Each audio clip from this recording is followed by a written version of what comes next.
ماه شوق. به نام خداوند بخشنده و مهربان.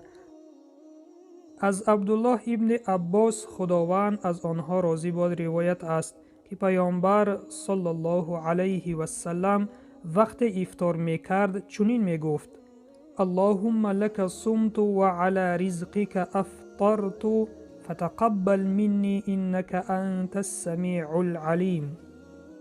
یعنی پروردگارا برای تو روزه گرفتم و از رزق داده ات افطار نمودم و از من آن را قبول نما، به درستی که تو شنوا و دانایی. روایت طبرانی.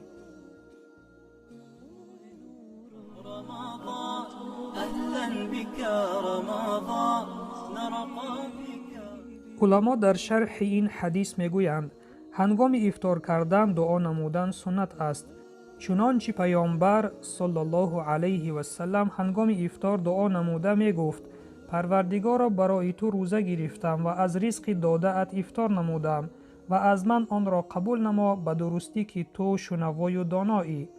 جایگاه نیت اصلا قلب است، اما حکمت به زبان ذکر نمودن برای جمع فکر و اندیشه بسیار موافق می باشد.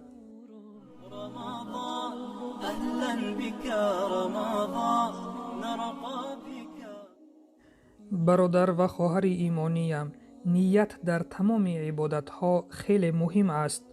در حدیث پیامبر صلی الله علیه و سلم فرمودند: ثواب عمل ها وابسته به نیت است.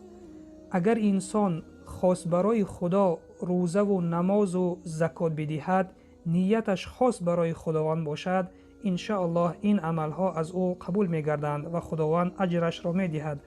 و اگر خدا نخواسته باشد کسی نماز خواند، روزه دارد یا زکات دهد، برای خود نشاندهی، برای مردم بگویند که وی سخی است، زکات می دهد، وی نماز می خواند، وی روزه می دارد، اگر نیت انسان این چنین باشد، بداند که هیچ ثواب از این عمل ها نمی گیرد.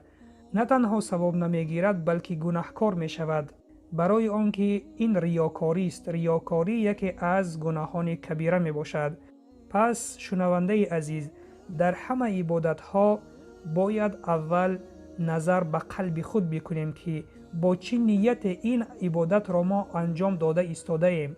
اگر خاص برای الله سبحانه و تعالی باشد پس خوش به حال ما، و اگر نیت برای خودنمایش یا برای دیگر چیز باشد پس ما باید نیت خود را درست بکنیم، خالص از برای خداوند همه عبادت های خود را انجام بدهیم تا این عمل ها مقبول بگردند. و سلام بر آن شخصانی که راه هدایت را پیش گرفتند.